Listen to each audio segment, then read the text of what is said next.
Okay, I think we can go ahead and get started. Welcome to our Missouri Open Door Benefit Series for June.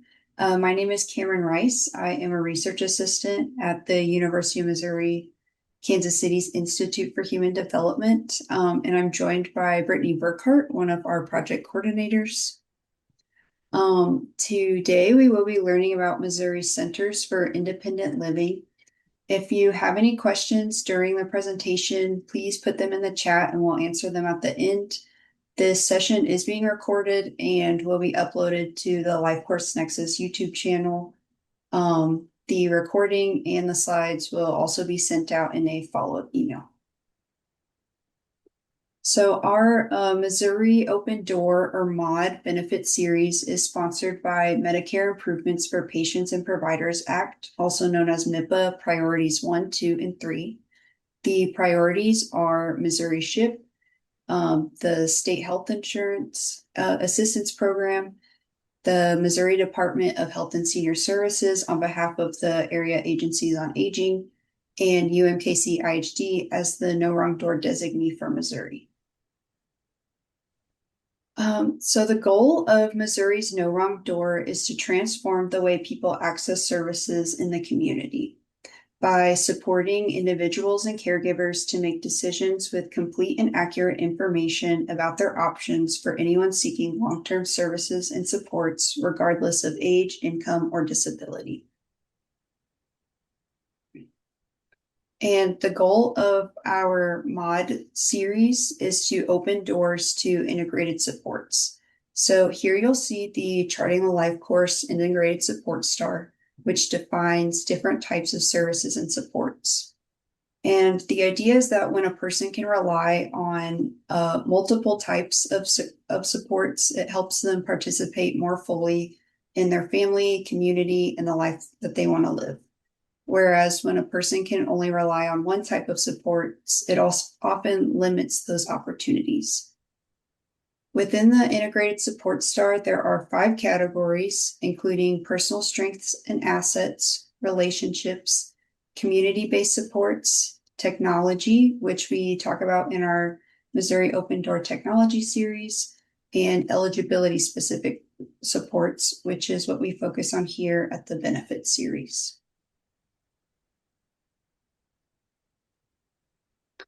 And here is the MOD schedule for the rest of the year.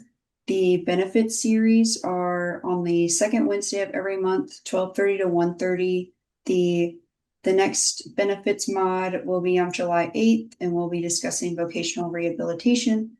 The technology series are on the fourth Wednesday of every month, same time. And the next one is on June 24th, and we'll be talking about removing barriers to computer access. And I'm going to drop the link to those upcoming mods into the chat, but the rest of the links will go out in a follow-up email. And so those are all of our announcements. And with that, I would like to introduce Patrick Lee to discuss our state's Centers for Independent Living. Thank you, Cameron, for that introduction. Let me share my slides here real quick. Okay, so Patrick Lee. I'm the Executive Director for Services for Independent Living in Columbia, Missouri, in the center of the state. And I do appreciate the opportunity to speak with you all. I also happen to serve as the elected president for Missouri Centers for Independent Living, or MOSIL. It is a membership organization that all 21 of the Missouri centers are part of, and we'll talk a little bit about what we do as an association. So I'm wearing 2 hats these days. So I'm going to talk about the centers in general, and I think a lot of you are probably aware of some of the work that we do. So there are 21 centers in the state.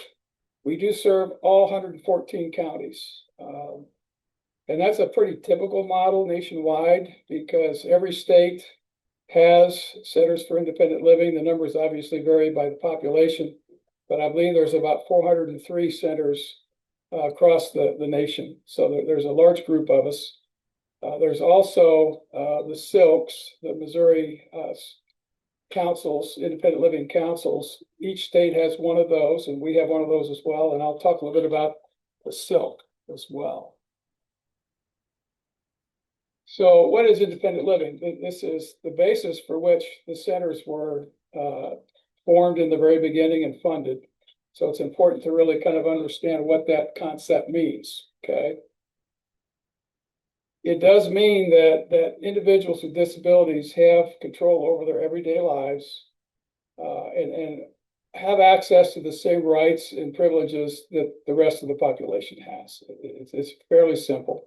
We're looking for a level playing field, okay? And so how do we get there?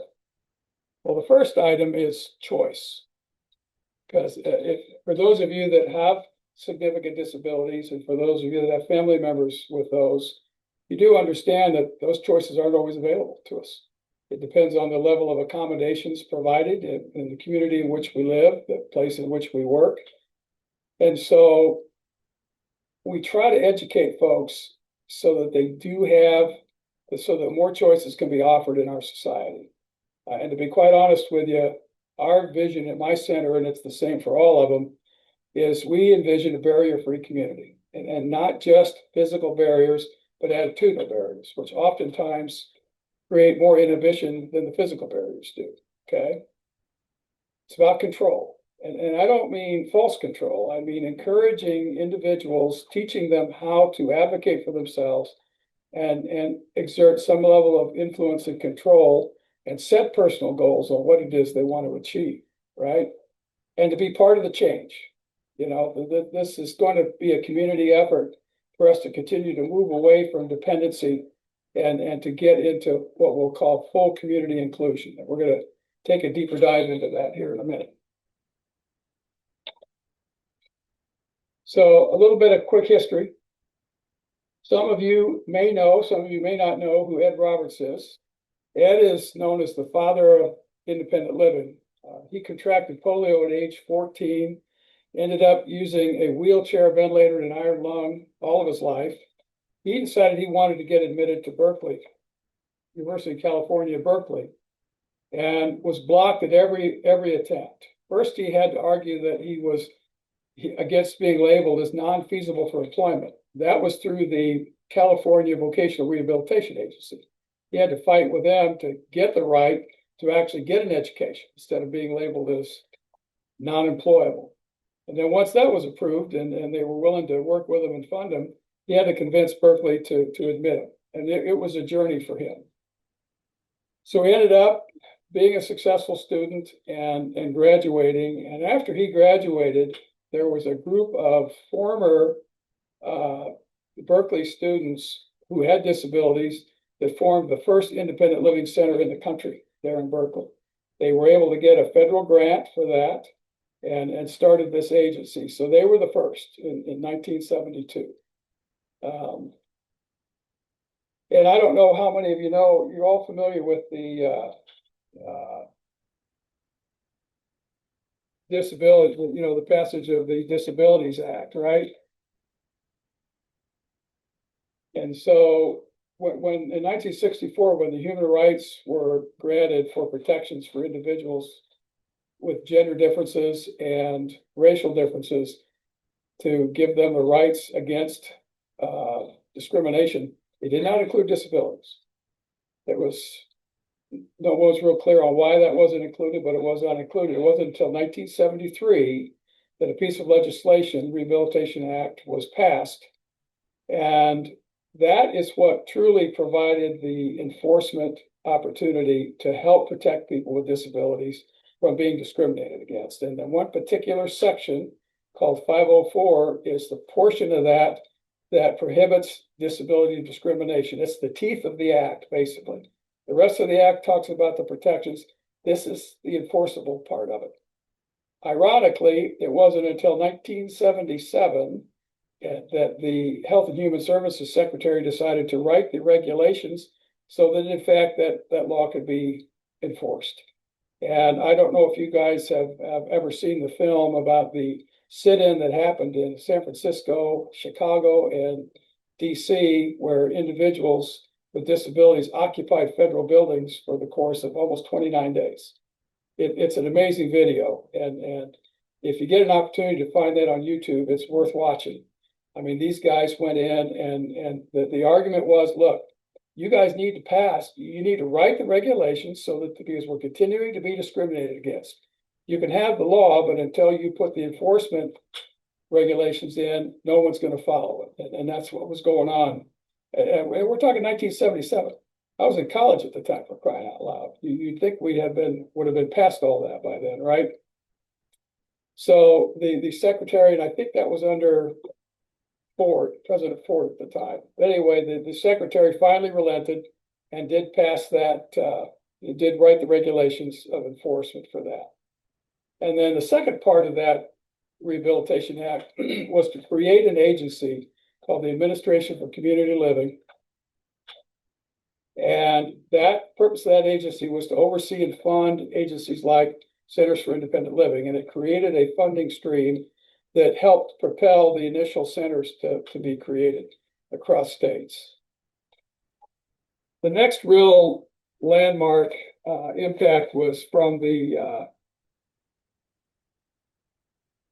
Olmstead Act. The Olmstead Act was a piece of legislation. It was from a lawsuit that was filed, and the Supreme went all the way to the Supreme Court. And the Supreme Court basically said that you have to give someone with disabilities the rights to be in the least restrictive setting possible. Because, as I think you all know, prior to the 60s, institutionalization was pretty much the common theme. That's how they worked with folks with disabilities. They just housed them in institutions. This act, this decision really put some teeth into the rights of those individuals not to be institutionalized. That was huge. And from time to time through our history, recent history, fairly recent history, there's been efforts to reverse that.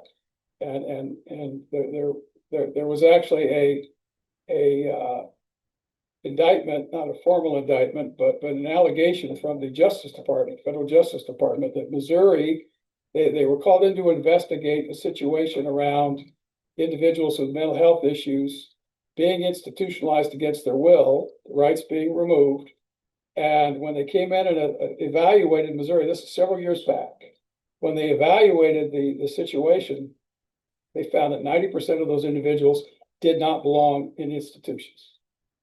That's a pretty sobering allegation, I would say.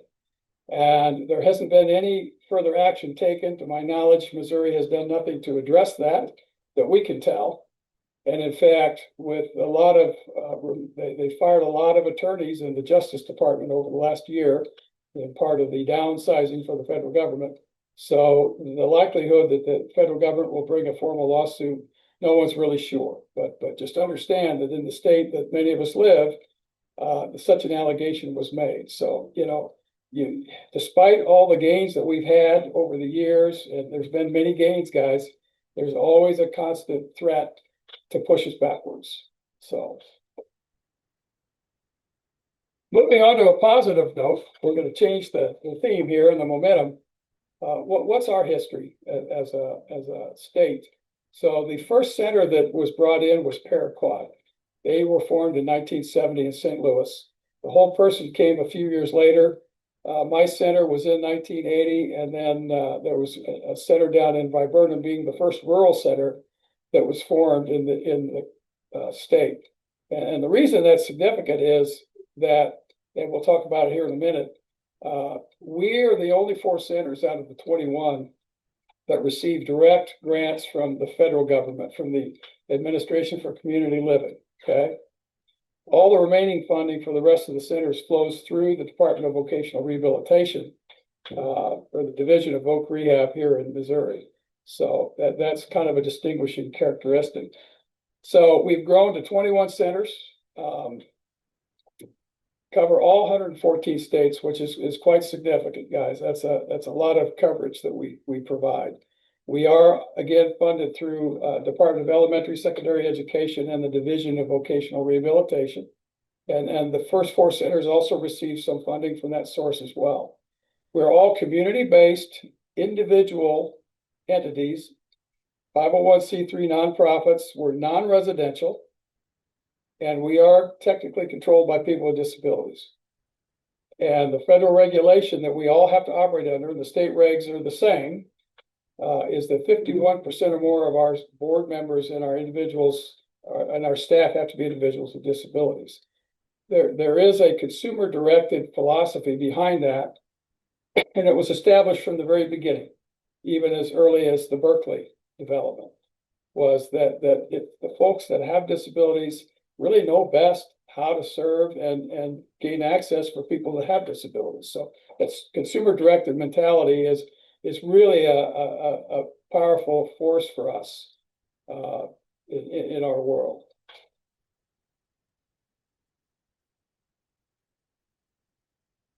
So as part of the mandate for our funding at both the state and federal level, we are required as centers, whether we're in this state or another, to do 5 core services. And the first is advocacy.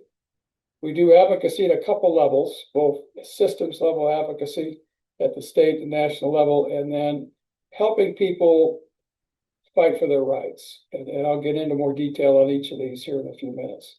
Peer support. How do we connect the folks with similar challenges with each other? Because that's a powerful support mechanism. Information and referral. A lot of what we guide people to are programs and services we don't even provide, but the core responsibility we have is to get them connected with the support they need. Whether we provide it or not, this is our responsibility, and that's called information and referral. Skills training, we do a lot of that, and we're going to take a deep dive into that as well. Because independent living just doesn't necessarily come innately. There's skills that one has to develop in order to be successful in living independently. And then transitions, and we deal with that at 2 levels. One is to avoid people going into nursing facilities and getting them out when we can. And the other is to help kids coming out of secondary education enter the adult world successfully and independently, and hopefully into competitive integrated employment. So those are the 5 things that we primarily focus on. It's not the only things that we do, and we'll talk a little bit about that, but these are the things we are required to do as agencies. So let's talk about advocacy. It's not always easy for people to exercise their rights, any people, right? But especially folks with disabilities, and helping them navigate the complexity of just our Social Security Administration if you're trying to get benefits. It's a complex world we live in. And so we have a lot of folks that help train these guys up on how to access what they need. What are their rights under the ADA, under the Disability Act of 1973? There's lots of rights there. How do they keep from being discriminated against? What are the resources available to them, right? How do we help them address barriers? And guys, it's housing, employment, access to healthcare. There could be barriers all around, and those are things that the centers have gotten pretty good at. But I will say of this list, the one that most of us struggle with, especially in my community here and in Missouri, is access to accessible, affordable housing. It's truly a conundrum in this state right now, and especially in a community where I live, where we have huge student populations, and many of whom could pay higher rates for rent. Honestly, it's causing folks that we serve to end up on the street, and you hate to think that that's happening, but it is happening. We get half a dozen calls a week minimum, and it's all about affordable housing. My rent's been escalated, and I can no longer afford it. What are my options? Well, their options are pretty limited, to be honest. So this is something I think as an industry, as centers, and quite honestly, collaborating with a lot of other organizations in the state, we've got to figure this out. And some of it, and there's local, it's a local issue, but it's also a statewide issue. Because I think we're all suffering from some of the same challenges in the lack of accessible and affordable housing. But it's something that we have got to really focus on. And again, just helping people understand their legal rights and asserting those rights, right? At the systems level, it's largely through MOSL, through the state wide organization that I'm working with currently, that we coordinate our advocacy so that we're not 21 individuals all going down to Jeff City, trying to move things. We are a coalition of centers. We also coalesce with other groups that represent other kinds of folks, the developmental disability groups. We are all kind of preaching the same message, and that kind of coordinated advocacy is impactful in our nation's capital. We do our own advocacy day. We do it every year. We got one coming up in early April this next year. We are trying to help promote the policy changes that will actually improve life for people with disabilities and expand their access. We're trying to help protect Medicaid because so many of the people we serve are dependent on the Medicaid program. And that's under assault, I have to tell you, with the big, beautiful bill that was passed in Washington, the amount of matching Medicaid funds that are going to come to the states over the next decade are going to be reduced by hundreds of billions of dollars. Think about the implications of that. And no one really understands the full impact on the states and Missouri specifically. It's a little unclear, but ideally, I mean, it can't be good where this is headed. So that advocacy is more important now than ever. I would say that a lot of the legislators we work with are well aware of what the centers do.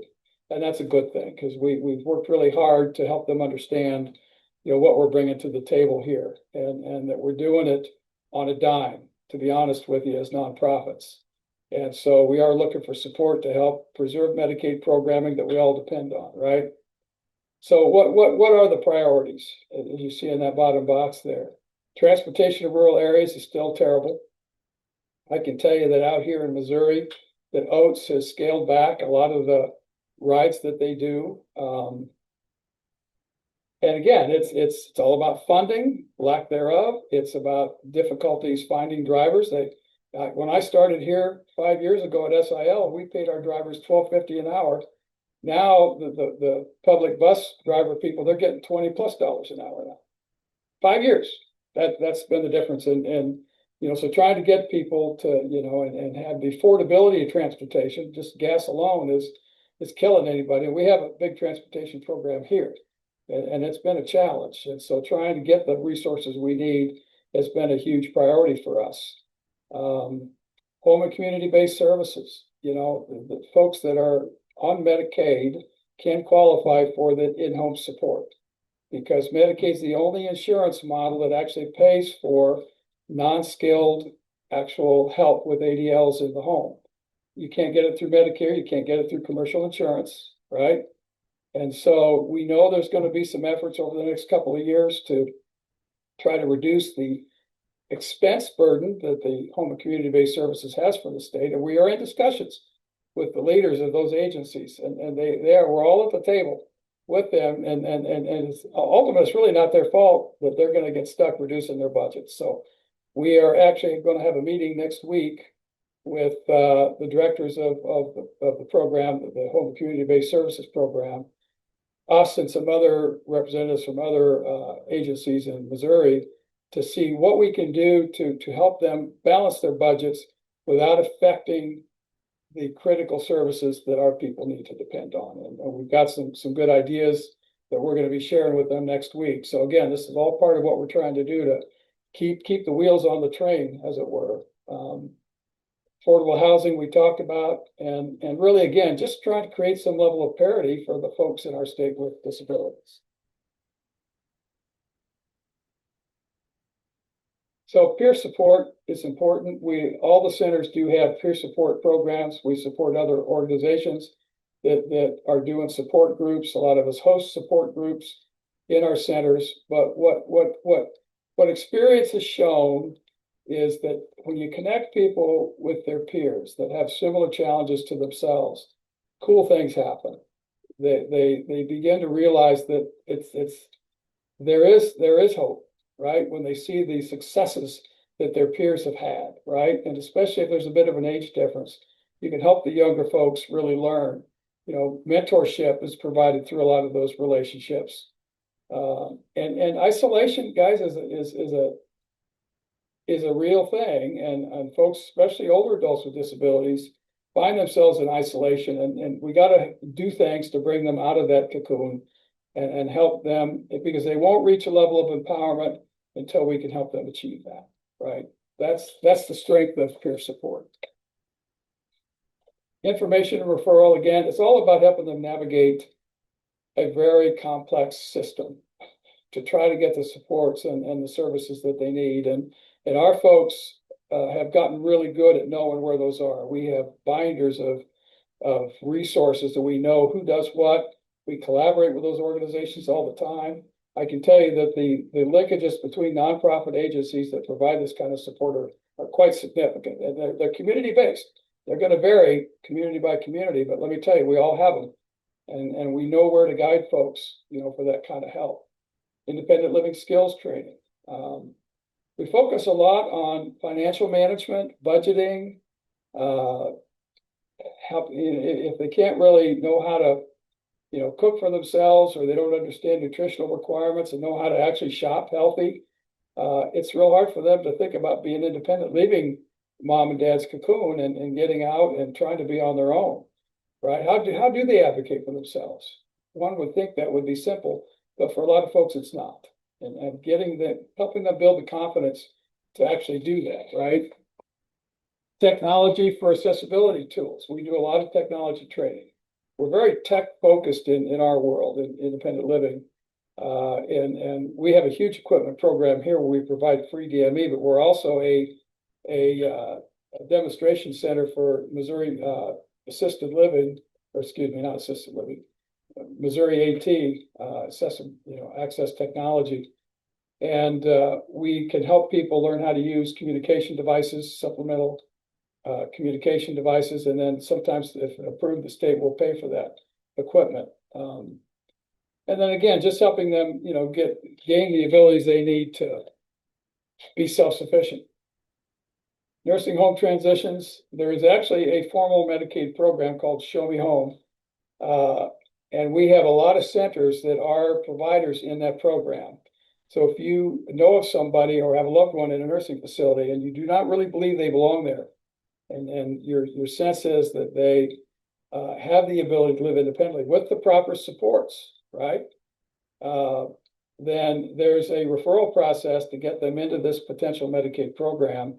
And then there's a whole process of resource allocation and other things, if they qualify, to get them out of that home and into an independent living situation, right?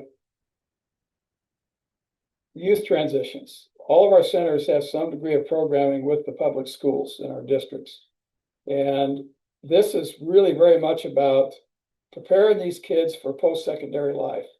And one of the things that a lot of us are real focused on is job readiness, because you'd be amazed at how many of these kids hit their senior year and in their IEPs, their individual education plans, they don't really have any goals on getting a job afterwards, or what are they going to do when they graduate as a senior?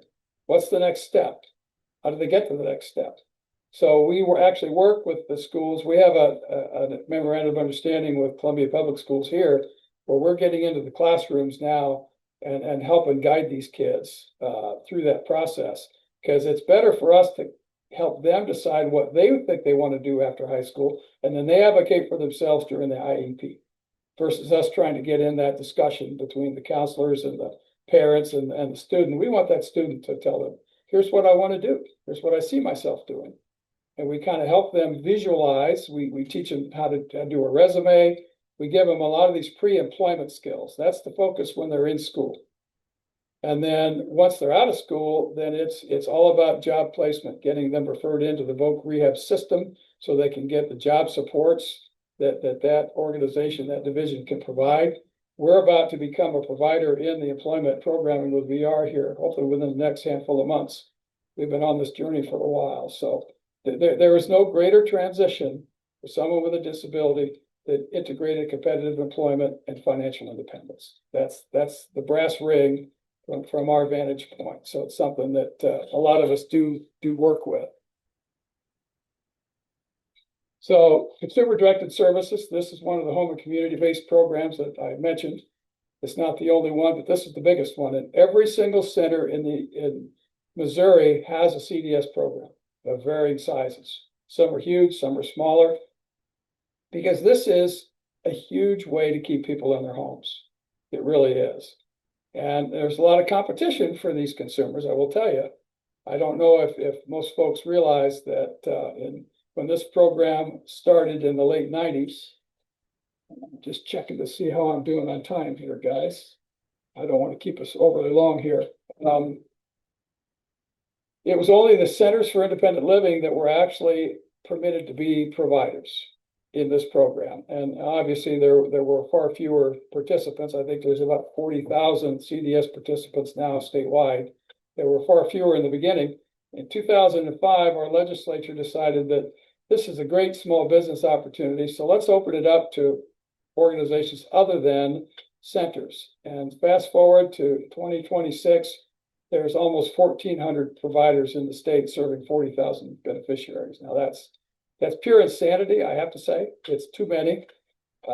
It's more than our state can effectively regulate, which creates problems with compliance.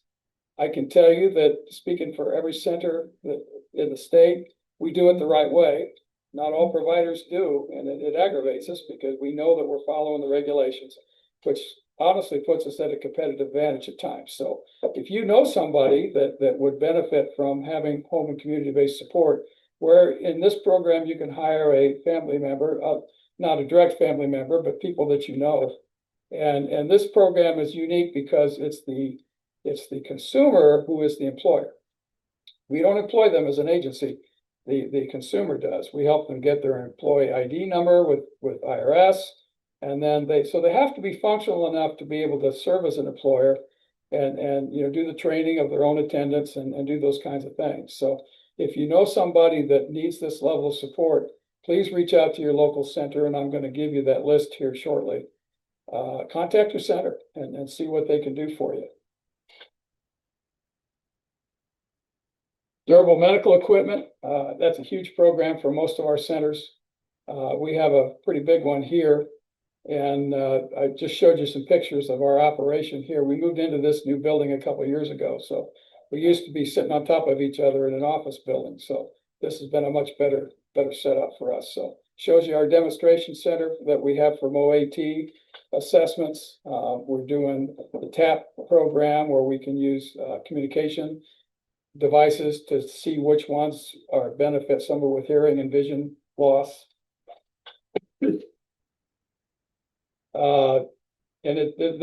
This is probably the program that we are best known for in our community, this and our transportation.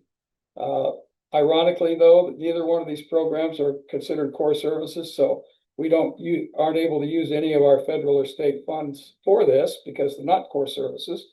And we're constantly seeking, some kind of funding for these programs. But these are the things that people use. We are probably averaging, we distribute 1,500 pieces of equipment a year. And that's all equipment that's donated. We clean it, we refurbish it, and we give it back out for free. Most of the centers have some level of DME programming. Pardon. So here's the map of our locations. There's acronyms, and I'm going to share with you here in a minute what the names of the centers are. We're sitting right in the middle of the state. So there's 21 of us. You can see the coverage. Some of these centers, especially some of the rural ones, have massive areas that they cover. Pardon me, and that's not an easy thing, guys, to cover such a large geography. And I have to say that our centers do a pretty amazing job at that. They really do. Here's a list of the centers, and I think that you're going to have access to this presentation, I believe, on down the line. So this and the map, this will tell you who you need to talk to really access the services in your region. These are the contact numbers for those organizations as well.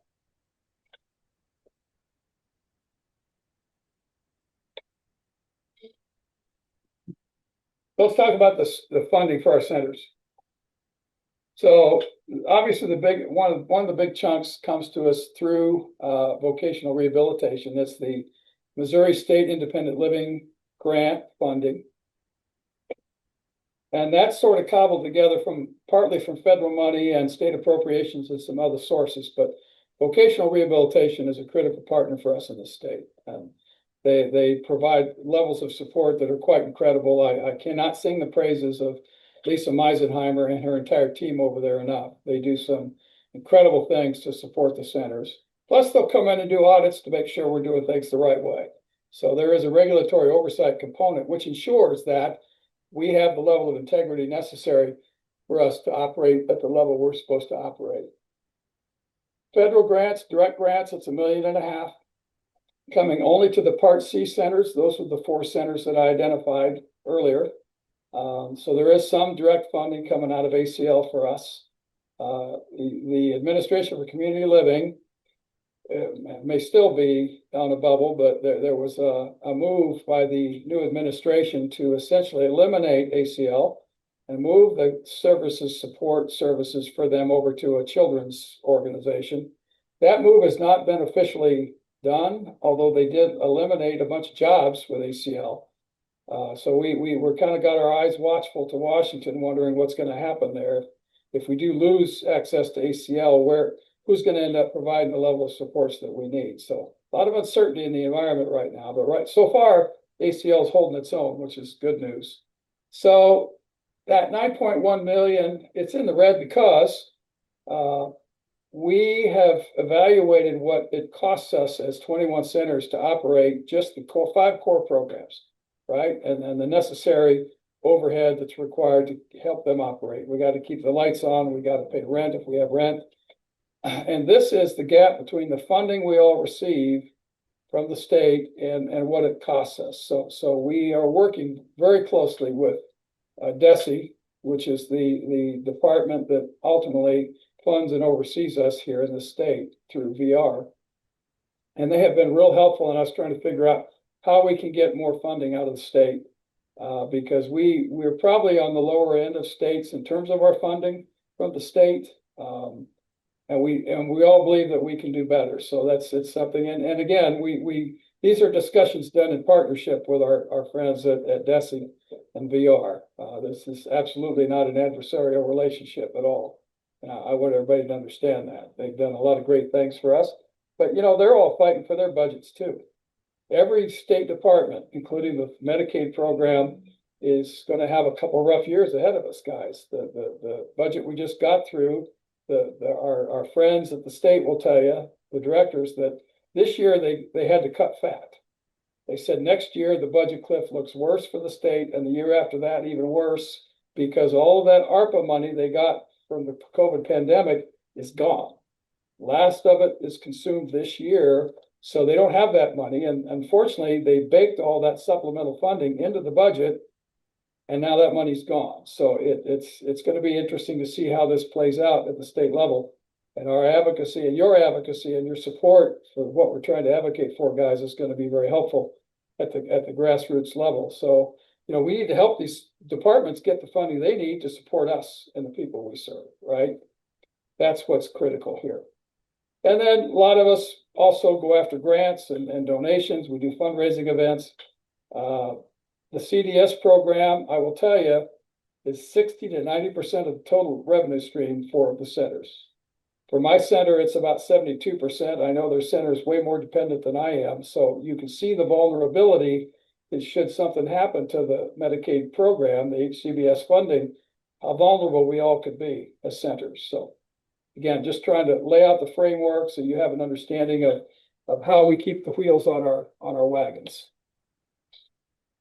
From an outcomes perspective, we track this every year.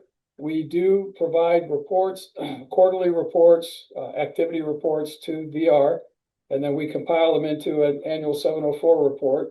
All of this information gets submitted to ACL, to the federal government by VR. And so we're tracking every single thing we do. And last year we provided 113,000 plus in services, individual services, to over 18,000 people. That's high impact. No matter how you slice it, that's high impact. And it's something that we feel strongly needs to be preserved, because the folks that we serve depend on this programming from us. Okay. You can see that the largest thing we do is the information referral. And it does demonstrate to you that so much of what these people need are actually services we can't provide. And our job there is to connect the dots for them, is to manage and maintain the relationships with these other nonprofits and other agencies. So with state or otherwise, where these folks can get what they need, giving them the information they need to ask the right questions. That's all part of our information and referral process. Because if you've ever tried to navigate Social Security, oh boy, it takes training, even understand how to do that, right? So there's two organizations at the state level. I mentioned Mosul already. And we do a lot of work, and we have found that we're stronger as a coalition than we are as individual centers. And that's really what brings the power to the work that we do. We can speak with one voice. And when we align with other coalitions that represent other groups of organizations and can get a common voice there, it's just much easier, guys, for us to move things in Jefferson City. So the Missouri Statewide Independent Living Council, this is a group, this is also a federal mandate. Every state's required to have one. Monitored, also overseen by the Administration for Community Living, ACL. This was part of the 73 Rehabilitation Act that was passed. Every state must have one. And this organization, and it's comprised of voluntary appointees that oversee the state plan for independent living. It creates the guidelines really for the kinds of priorities that all of us as centers. So they kind of have a quasi oversight role for us, but not really. The oversight comes from VR, from Voc Rehab, but we're dependent on the guidance from the MOSIL, from the state plan, to help us focus our priorities as individual organizations. And Karen Gridley is the current executive director. I don't know how many of you know Karen. She may be on this call right now. Kudos to Karen. Hi, Patrick. Hey, there she is. I knew she'd be on here. Anyway, I don't know if you want to give yourself a pitch for what you guys do. Well, I think you covered it very nicely. Thank you. We will be putting out, as you see, the current spill ends in 2027. That'll be September 30th of 2027. So that means starting this month, we are going to be working on surveys to have input for the next spill. We'll be having public meetings. So when, if a center staff sends you a QR code, or if you're invited and you know of a community meeting, please come and let us know your thoughts on what would be good goals for the centers in the future, starting in the fiscal year 2028. So Karen, I just moved to the next slide. This shows you what the current priorities are for the existing spill. And again, we as centers, we use this guidance to help steer our programming. And again, housing and transportation, they always show up because they are unsolved challenges. And I think Karen would agree, we haven't figured that out yet to the level that is necessary. So these are, and emergency preparedness is also another one that has kind of been a recurrent theme. For most of us, we all have to be prepared for emergencies, but think about the difficulties of someone with mobility challenges and they live alone. What do they do in the event of a tornado and they can't evacuate? What's the plan, right? So we do a lot of coaching with individual consumers and the things that they can do. What are the resource points for them? So thank you, Karen. I appreciate your insights. Okay. So I'm also on Mosul. Hi, Michael. Hi, Patrick. We met about a year and a half ago at a conference in Columbia. Yeah, I had so Michael does serve on the board of the Silk and has for a long time, I believe. Mike, you've been on there a long time. And I had the opportunity to go to the Nickel Conference, National Council on Independent Living in DC last no. year. And we made a trip to the Hill, march to the Hill. It was enjoyable. I enjoyed hanging out with you guys out there. So No, I'm not Mike Parker. well, that's right. I got the wrong mic, don't I, bud? Don't worry, it happens a lot. We Anyway, have very similar disabilities. yeah. I work for the city government in accounting. I've been on the field since 2020. Cool. Thank you, Michael. Appreciate that. But I work for area agency on aging in St. Louis. Cool. So does anyone have any questions? Are there any questions in the chat that we can address for you all? We do have a couple. Oh yes. So the CDS services, they do not fall under one of the five core services. Those are separate. Is that right? They are separate. That's correct. They are Okay.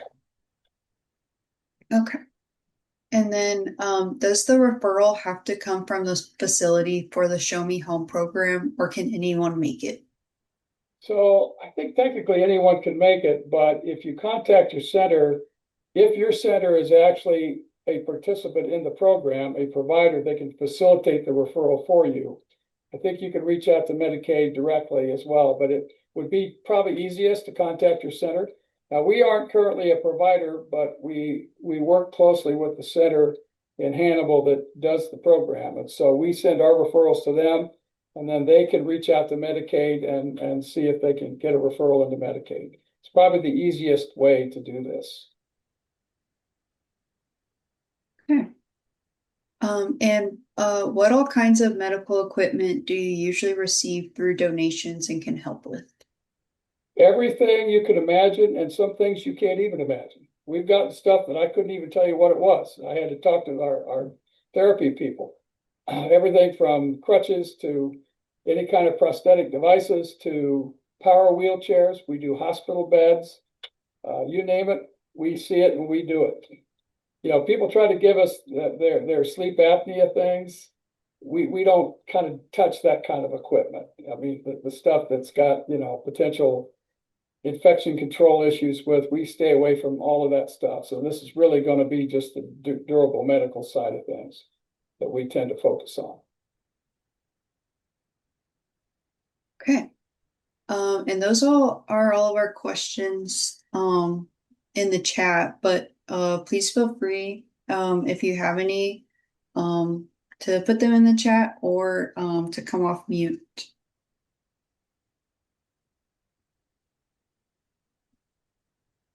This is Karen Gridley again. I do want to say the program that Patrick's Center runs with the durable medical equipment is wonderful. My father lived in Colombia for the last few years of his life, and when he passed, we were able to take his walker and his shower chair. And we knew that it would be going to someone who could use it. When I was working at the Whole Person, I know I can't count how many times I would get a phone call from someone saying, you know, grandma's coming home from the hospital, or, you know, we just had, you know, a diagnosis and we need to get a shower chair and we need to get this, but we don't have any money.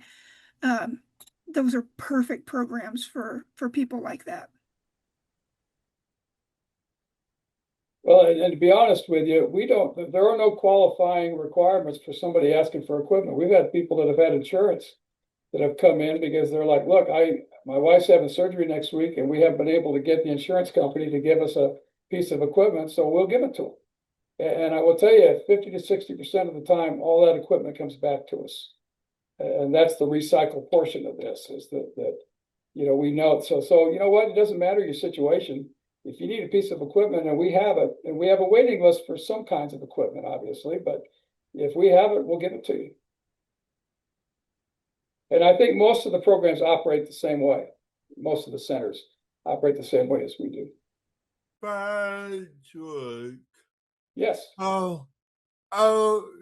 Is Mosel in contact with the statewide association of area aging agencies? So do we work, does Mosul work with the AAAs statewide? Yeah. We do at a coalition level.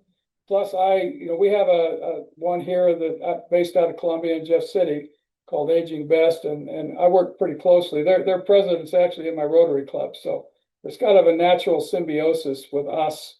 We actually share a grant with our local AAA. That's a Missouri Health Department grant for senior independent living, and we split that grant with them. So there's quite a bit of collaboration, and it varies, I think, by community, Michael. But yeah, we're really serving many of the same populations here. So well, and the mission statements of PILs and AAAs are very similar. yeah, they are. And frankly, I think we should look into maybe merging Right. in some areas to lower the admin costs. Well, we work pretty close, Michael, with the Missouri Council on Aging as well. We have a director of one of our centers who's been on the board for that group for a long time. So there are a lot of dots connected there. And I can tell you that sometimes it's easy, I think, for centers and AAAs to feel like we're sort of competing for funding. And that happens among a lot of nonprofits, because sometimes we do go after the same funding, but there are opportunities to collaborate like we did with Aging Best, and we basically split the grant between the two of us, and we kind of focus on one area for the seniors and they focus on another in our respective wheelhouses. So you're right, there's a lot of opportunity. I'm not sure that the collaboration works as well in every community, but I think there's a lot of communities that have kind of been the example of what we can do, right? I think it varies throughout the state. In St. Louis, there's a lot of collaboration. In some rural parts, I don't think there is. Thank you. Thank you, Michael. Are there any other questions from anybody? We did have one more in the chat. Are there specific eligibility requirements for the CDS program? So it is, if you qualify for Medicaid, and then there's obviously income thresholds for that. If you are in the Medicaid program, then you will likely qualify for CDS if you have the need for the services. So what we encourage everybody is, if you're on Medicaid and you think that you or your family member needs help, apply. And most of the time, and because it's all based on a care plan, it's identifying the fact that you need a level, your level of support has to rise to a certain level, and that's evaluated by the Medicaid people. But our attitude is simple. If you're on Medicaid and you think you need help, apply.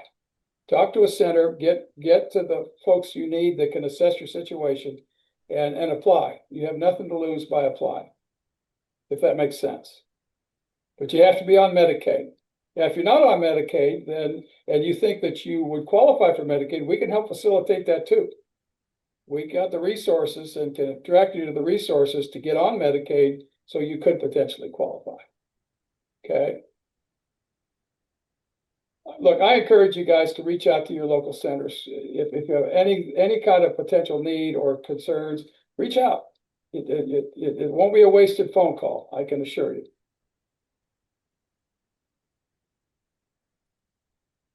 Okay, I think that's all the questions we have for now. Thank you so much, Patrick. This has been very informative. Thank you for answering everyone's questions.